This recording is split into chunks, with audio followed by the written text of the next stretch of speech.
우리가 부르는 찬양으로도 익숙한 오늘 본문은 어제 본문과 같이 압살롬의 반역 사건을 배경으로 하는 말씀입니다. 자식한테 배반당하고 맨발로 울면서 도망친 다윗이 요단강 건너 마하나임 한 구석에 숨어 지내면서 기도의 내용, 여러분 그 속이 얼마나 만신창이겠습니까? 우리가 자녀 키우다 보면 서운한 말 한마디만 해도 비수처럼 꽂혀서 잠이 안 오는데 다윗이 압살롬을 얼마나 사랑했습니까? 그런데 그 아들이 왕권에 눈이 멀어가지고 자신을 죽이려고 한단 말이죠. 우리도 살다 보면 별의별 일을 다 겪습니다. 남들한테 꺼내놓고 이야기하기가 민망하니까 그저 티 안 내고 아무 일 없는 것처럼 살 뿐이죠. 답답한 일 많고 속상한 일 많고 오늘 당장이라도 인생 포기하고 싶을 정도로 어려운 일 많습니다. 오늘 말씀은 바로 그럴 때 우리가 어떻게 해야 하는가를 교훈하는 그런 말씀이죠.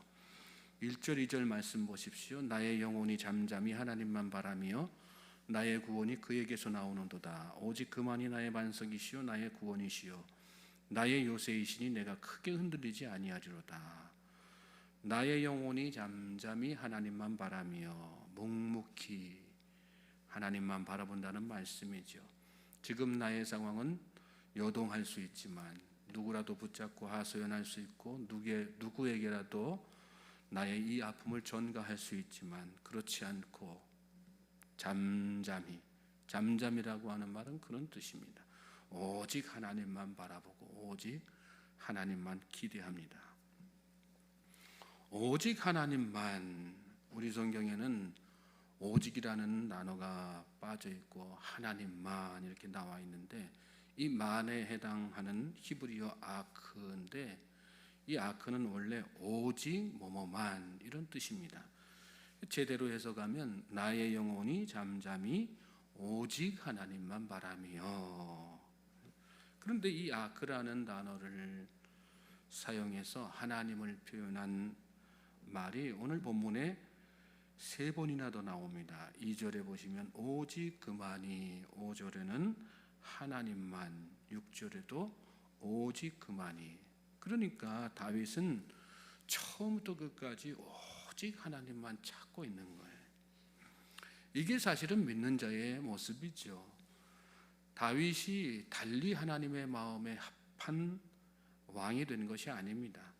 다윗은 하나님을 입에 달고 살았어요. 오직 하나님. 무슨 일이 생기든 가장 먼저 하나님을 떠올리고 어떤 상황에서든 하나님을 찾는 그런 사람이었단 말이죠. 여러분, 우리가 살면서 무슨 일이 생겼을 때 가장 먼저 찾는 존재가 내 믿음의 대상입니다. 사람을 찾으면 그는 사람을 믿는 거고요. 돈을 찾으면 그는 돈을 믿는 사람인 것입니다. 하나님을 믿는 사람은 하나님을 먼저 찾게 되는 거예요. 믿습니까? 저는 저와 여러분이 어떤 일이든 무슨 상황에서든 하나님을 먼저 찾는 믿음의 사람 될 수 있길 바랍니다. 하나님이 구원자이십니다. 믿습니까? 구원은 하나님으로부터 오는 거예요. 예수님이 이 땅에 오신 이유가 그걸 깨닫게 하기 위해서 오신 거 아니겠습니까? 하나님이 세상을 이처럼 사랑하사 독생자를 주셨으니 이는 그를 믿는 자마다 멸망치 않고 영생을 얻게 하려 하심이라. 예수님 통해서 뭘 깨닫게요? 하나님이 얼마나 우리를 사랑하시고 그 하나님의 구원의 역사가 우리 삶 가운데 계속해서 펼쳐진다고 하는 사실, 그 사실을 깨닫게 하시기 위해서 오셨다는 거예요. 주 예수를 믿으라 그리하면 너와 내 집이 구원을 얻으리라. 하나님의 구원이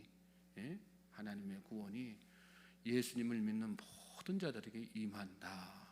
구원은 하나님으로부터만 오는 것이다. 그걸 깨닫게 하시기 위해서 예수님께서 이 땅에 오셨다는 말씀이죠. 슬픈 일이 있어도 오직 하나님, 기쁜 일이 있어도 오직 하나님, 답답하고 가슴 눌리는 일이 있어도 오직 하나님. 그 사람이 진짜 믿음의 사람이고요, 그 사람이 진짜 하나님을 믿는 사람입니다. 여기 새벽에 오늘 제가 일찍 오다 보니까 요즘에는 그런 사람들이 도통 없는데, 한 청년이 완취해가지고 저 아래 신호등 옆에 기둥을 붙들고 이 새벽에 무슨 사연이 있는지 그 기둥 붙들고 씨름하고 있는 거예요. 예전에는 뭐 그런 사람들이 많았죠. 술 취해서 전봇대 붙들고 씨름하고 또 담벼락 붙들고 씨름하고 그러다가 혼자 지쳐서 그 옆에 지쳐서 쓰러져서 자는 사람들. 여러분, 우리가 믿음의 사람이면 하나님하고 씨름하는 사람 돼야 되는 거예요. 믿습니까? 하나님하고 씨름해야 된다는 건, 씨름한다는 건 뭐예요? 하나님 앞에 기도하는 사람 돼야 된다는 거죠. 하나님 붙들고, 하나님하고 씨름하고 하나님 앞에 붙들고 하나님 앞에 기도해야 그 인생의 답이 나오는 거 아니겠습니까? 여러분, 창세기 야곱을 여러분 떠올려 보십시오. 그거 어떻게 했어요? 위기의 순간 가운데에서 다른 거 붙잡지 않잖아요. 환도뼈가 나갈 정도로 하나님 붙들고 하나님하고 씨름하잖아요. 그러니까 그의 이름이 야곱에서 이스라엘로 바뀌는, 인생이 완전히 변화되는 그런 역사가 일어나는 것을 우리가 말씀 통해서 깨닫게 되지 않습니까? 근데 우리는 그 사실을 뻔히 알면서도 자꾸 어떻게 해요? 하나님하고 붙들고 하나님하고 씨름하려고 생각하지 않고 돈 붙들고 돈하고 씨름하고요, 사람 붙들고 사람하고 씨름하고 그렇게 산단 말이죠. 그러니 우리 인생의 답이 보이지 않는 거예요. 계속해서 우리가 절망 가운데 사는 거고 인생의 막막함 속에서 그래서 답을 찾지 못하고 그렇게 사는 거죠. 오직 그만이 나의 반석이시요 나의 구원이시요 나의 요새이시니 내가 크게 흔들리지 아니하리로다. 믿음의 사람은요, 하나님을 붙들고 하나님하고 씨름하고 그 앞에서 기도하며 나아가는 사람이에요. 그럴 때 작은 흔들림은 있을 수 있죠. 여기 보면 내가 크게 흔들리지 아니하리로다 그러잖아요. 크게 흔들리지 않는다는 얘기는요, 우리 인생에 우리도 믿음으로 살지만 이런저런 충격적인 일들이 생기면 미세한 흔들림은 다 있을 수 있다는 얘기죠. 그만큼 우리가 연약한 존재라는 거 아니겠어요? 그러나 그렇게 작은 흔들림은 있을지언정 하나님을 붙잡고 하나님을 찾고 하나님을 구하는 사람이고 하나님을 의지하는 사람이기 때문에 크게 흔들리지는 않는다는 거예요. 인생이 무너질 정도로 밥맛을 다 잃고 그냥 식욕을 다 잃고 하루하루 그렇게 고통하면서 살 정도로 크게 흔들리는 인생은 안 된다는 거예요.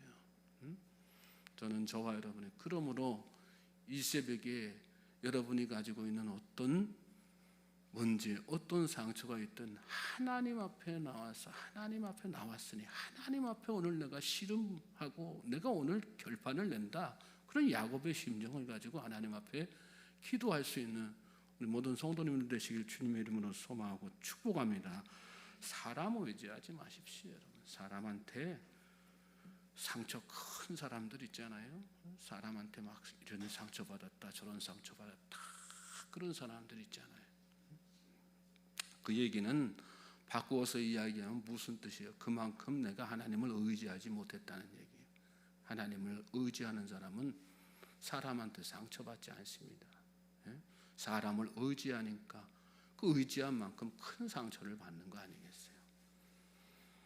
3절 4절 말씀 보십시오. 넘어지는 담과 흔들리는 울타리같이 사람을 죽이려고 너희가 일제히 공격하기를 언제까지 하려느냐.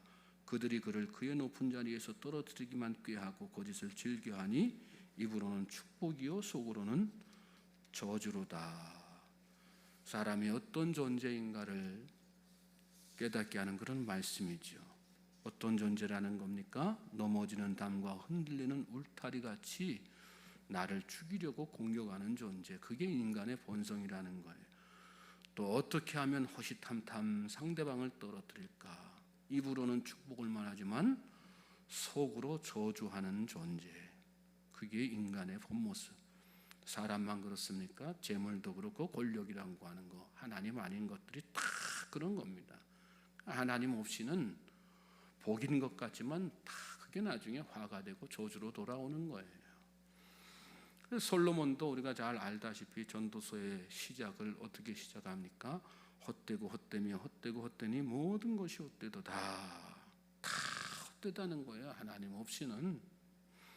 마지막에 가서는 무슨 말씀으로 전도서를 끝맺습니까? 이래 결국을 다 들었으니 하나님을 경외하고 그의 명령들을 지킬지어다. 이것이 모든 사람의 본분이니라. 하나님 없는 인생살이가 다 헛되니 오직 하나님만 경외하며 살라는 그런 자기 인생의 평생을 살아온 자기 인생의 경험을 녹여서 그 말씀을 가지고 도전하고 권면하는 거죠. 오직 하나님만, 오직 하나님만. 무슨 일이 있어도, 어떤 일이 있어도, 어떤 상황 가운데서도 오직 하나님. 5절부터 7절 말씀 보십시오. 나의 영혼아 잠잠히 하나님만 바라라. 모든 나의 소망이 그로부터 나오는도다. 오직 그만이 나의 반석이시요 나의 구원이시요 나의 요새이시니 내가 흔들리지 아니하리로다. 나의 구원과 영광이 하나님께 있으며 내 힘의 반석과 피난처도 하나님께 있도다. 여러분, 잠잠히 오직 하나님을 바라다 보면 절망 중에서도 소망이 생기는 것입니다. 믿습니까? 하나님께서 다 살 길을 열어주시는 거예요. 답은 그래서 하나님이에요. 우리 인생의 모든 문제에 있어서 답은 하나님. 우리가 세상 사람과 다른 이유가 뭡니까? 우리는 그 답을 가진 존재라는 것, 그 답을 알고 있는 존재라는 것입니다. 8절부터 10절 말씀 보십시오. 백성들아 시시로 그를 의지하고 그의 앞에 마음을 토하라. 하나님은 우리의 피난처시로다. 아 슬프도다. 사람은 입김이며 인생도 속임수이니 저울에 달면 그들은 입김보다 가벼우리로다. 포악을 의지하지 말며 탈취한 것으로 허망하여지지 말며 재물이 늘어도 거기에 마음을 두지 말지어다. 믿음의 사람은 하나님 앞에 마음을 다 토하는 사람. 속상한 일이 있을 때 하나님 앞에 다 토해내고요. 문제가 있을 때 그것도 하나님 앞에 다 토해내고, 마음속에 문제, 고민, 갈등, 어려움, 아픔, 상처 이런 것들을 사람한테 토해내는 사람처럼 어리석은 사람은 없어요. 그게 다 나중에 칼이 돼서 돌아오기 때문에.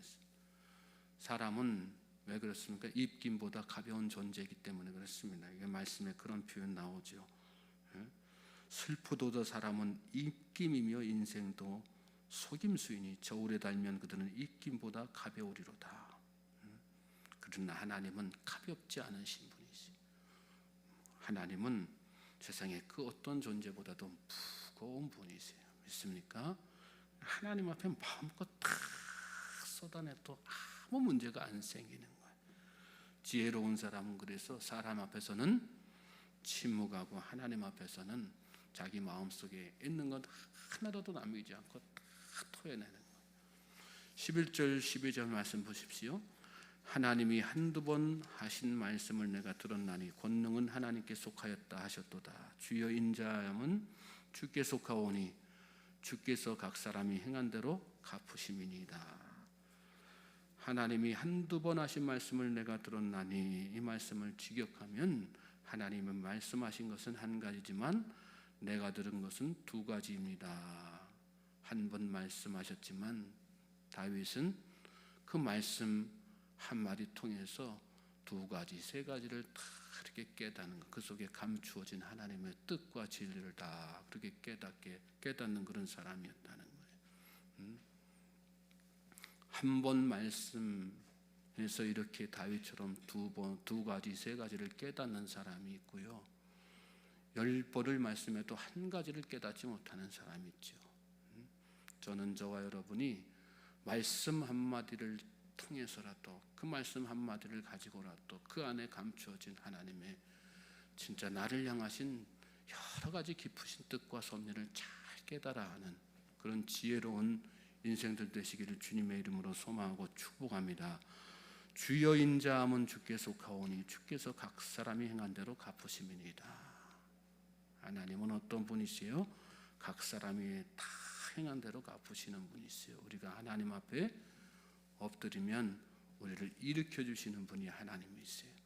세상 앞에서 우리가 엎드리고 살면 영원히 우리 인생은 엎드린 인생이 되고 마는 것입니다.